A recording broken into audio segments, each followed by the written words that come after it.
Hi hello friends, ಆಶಾ Gowda YouTube Kannada ಬ್ಲಾಗರ್ಗೆ ಸ್ವಾಗತ.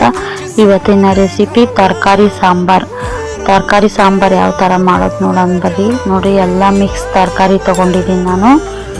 ಇಲ್ಲಿ ಒಂದು ಲೋಟ ಬೇಳೆ ತೊಗೊಂಡಿದ್ದೀನಿ. ಇದು ಬೇಳೆ ನೀವು ತೊಗರಿ ಬೇಳೆ ತೊಗೊಬೋದು, ಇಲ್ಲ ನಾನಿಲ್ಲಿ ಎಲ್ಲ ಥರ ಮಿಕ್ಸ್ ಮಾಡಿ ಬೇಳೆ ತೊಗೊಂಡಿದ್ದೀನಿ. ಹೆಸರು ಕಾಳು, ಕಡಲೆಕಾಳು, ಬಟಾಣಿ, ತೊಗರಿಬೇಳೆ, ಅವರೆಬೇಳೆ ಎಲ್ಲ ಮಿಕ್ಸ್ ಮಾಡಿಕೊಂಡಿರೋದು ನಾನು. ಇದನ್ನು ನೀರು ಹಾಕಿ ಚೆನ್ನಾಗಿ ಒಂದ್ಸಲ ವಾಶ್ ಮಾಡ್ಕೊಬೇಕು.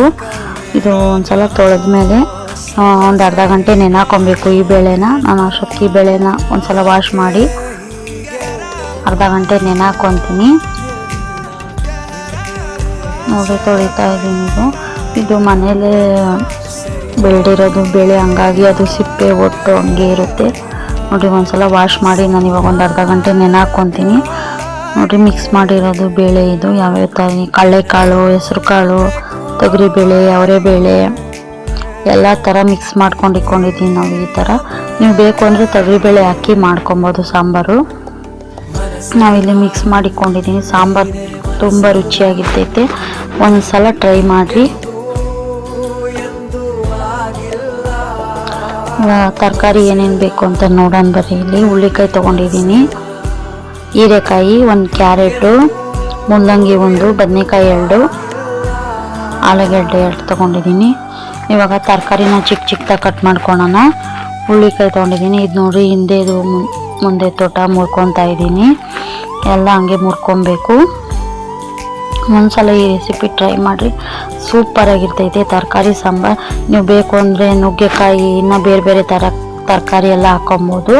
ನಾನಿಲ್ಲಿ ಮನೆಗೆ ಯಾವ ತರಕಾರಿ ಇತ್ತು ಅದು ಹಾಕಿ ಮಾಡಿ ತೋರಿಸ್ತಾ ಇದ್ದೀನಿ. ನೋಡಿ, ಅದನ್ನು ಚಿಕ್ಕದಾಗಿ ಕಟ್ ಮಾಡ್ಕೊತಾ ಇದ್ದೀನಿ ಹುಳ್ಳಿಕಾಯಿನ. ನೀವು ಬೇಕು ಅಂದರೆ ಅದನ್ನು ಮುರಿದು ಹಾಕೊಬೋದು, ಎಳೆದಾದರೆ ಮುರಿತೈತಿ. ಮುರಿದು ಹಾಕೊಬೋದು. ನೋಡಿ, ನಾನು ಹುಳ್ಳಿಕಾಯಿ ಕಟ್ ಮಾಡ್ಕೊಂಡಿದ್ದೀನಿ. ಮೂಲಂಗಿ ತೊಗೊಂಡಿದ್ದೀನಿ. ಮೂಲಂಗಿ ಮೇಲೆ ಅದು ಸಿಪ್ಪೆ ಎಲ್ಲ ಒಂದು ಸ್ವಲ್ಪ ಎರ್ಕೊಳ್ರಿ. ಒಂದು ಮೂಲಂಗಿ ತೊಗೊಂಡು ಅದನ್ನು ನೀಟಾಗಿ ಚಿಕ್ಕದಾಗಿ ಕಟ್ ಮಾಡ್ಕೊತಾ ಇದ್ದೀನಿ.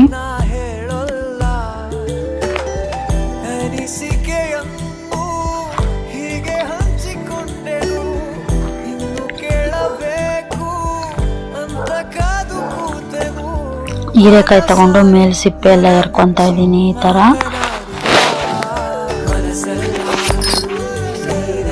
ಸಿಪ್ಪೆ ಎಲ್ಲ ಎರ್ಕೊಳ್ರಿ ಮೇಲೆದು